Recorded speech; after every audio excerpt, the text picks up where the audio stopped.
Have you ever stood in a village square at dawn, where the ground trembles to the rhythm of ancestral drums? That is how this story begins, in a small West African village, where young Ayo prepares for his rite of passage. Around him, the elders hummed age-old songs passed through generations. What do these ceremonies mean in our fast-paced world? Why do some still wake before sunrise, not to catch a flight, but to honor the spirits of the land? This story is not just about history. It is about how tradition whispers through time. Ayo, clothed in woven kente, his face marked with sacred chalk symbols, kneels before the council. These are not just customs. They are stories wrapped in dance, fire, and chant. Have we lost the power of these stories? From African folk tales to ancient wisdom tales, ceremonies preserve what textbooks cannot. They remind us that adulthood, womanhood, marriage, and death are not merely biological or social events, but spiritual transitions, deeply tied to ancestors and the unseen realm. In East Africa, young Nafula's initiation into womanhood is not about pain, it is about power. Draped in beadwork and animal skins, she is taught ancient songs, myths, and legends. Her grandmother tells tales of moon spirits and talking animals, stories older than language itself. How many of these have we forgotten? Nafula's initiation is not just cultural, it is a ceremony of becoming. Each chant echoes the oral traditions of African storytelling, stories that remind us of who we are, even when the world forgets. Back in Central Africa, we meet Nkem, a boy barely 12. Today he enters the sacred forest. But this is no ordinary hike. It is part of a Central African folklore that binds boyhood to bravery. Led by masked elders, Nkem learns the names of rivers, the secrets of fire, and the spirits of his rural African village. Ceremonies like these are not old tales, they are living African legends, constantly reborn in every generation. Without them, who teaches boys to become men, not just males? In southern Africa, a bride named Thandeka steps barefoot across white cowhide. Her face shines with red ochre, her head crowned with isikolo, the traditional Zulu headdress. Around her, women ululate and dance in unison, singing ancient fairy tales of queens and spirits. This is not just a wedding, it is a bridge between clans, ancestors, and gods. But in the age of hashtags and destination weddings, do this Southern African folklore still matter? Or have we mistaken culture for costume?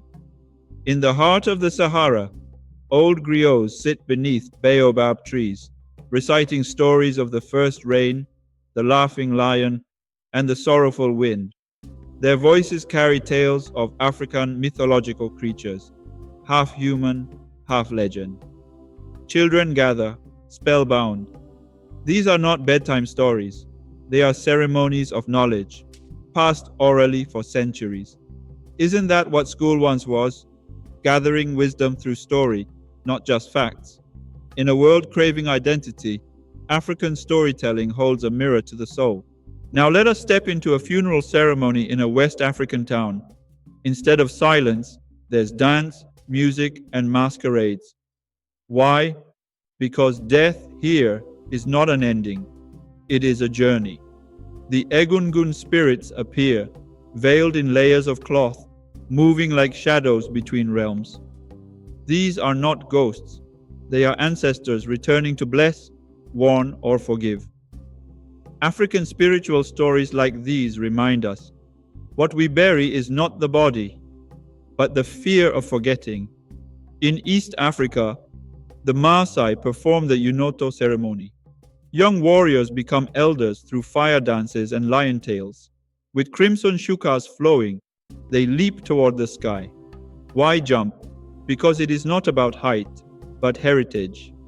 The leap says, I'm ready to lead.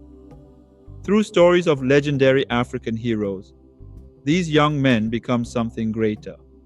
In a world obsessed with speed, African ceremonies teach us to pause and earn our names through deeds, not likes. Ceremonies are also about rhythm. In the Yoruba Galede festival, women are honored through masked dances celebrating mothers, wisdom, and fertility. These masks are not just wood, they are carved myths, painted moral stories. Dancers whirl as if possessed by stories older than the village itself. The beat is steady, the meaning is deep. Could it be that these ceremonies survive not because of tradition, but because of truth? They hold answers even when the questions change. Let us travel to North Africa, where Amazigh ethnic groups celebrate Yenayer, their new year. Couscous is shared, prayers are sung, and every gesture reflects ancient beliefs. Children learn fables of talking foxes and clever birds, African trickster tales rich with wisdom. These celebrations are not just holidays, they are time machines. In every plate served and drum struck, history breathes again. Can we revive these moments in our cities and schools? Or must they remain buried under calendars and concrete? Now meet Obi, a Nigerian boy witnessing his first yam festival. The tubers are stacked like gold. Elders pray over them, thanking the earth and sky. The drummers tell stories of harvest spirits and forgotten kings. As Obi eats his first bite, he does not just taste yam, he tastes heritage. What if food could be a ceremony? What if every meal were a folklore, every story an ingredient? African cultural stories show us that even eating can be sacred. In Madagascar, an ethnic group unearths their dead every few years to dance with them. This is Famadihana. Strange? Maybe. But what if remembrance is not mourning, but movement? Wrapped in colorful silks, the deceased are honored with laughter and music. Ancestors are not left behind.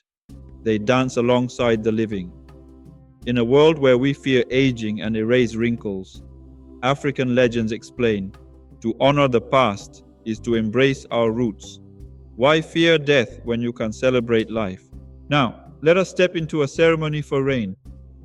In drought-prone regions, tribal myths say the rain goddess listens when people sing together. Drums beat, children chant, and elders recall the last rainfall brought by prayer. It is more than superstition.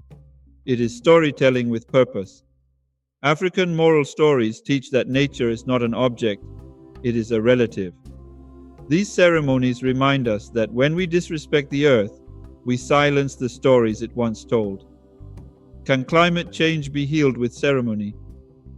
In the Republic of Cape Verde, Carnival is not just fun, it's fused with African fairy tales and spiritual stories. Characters from old stories march in parades. The clever tortoise, the warrior queen, the cursed hunter. Music becomes myth. Dance becomes memory.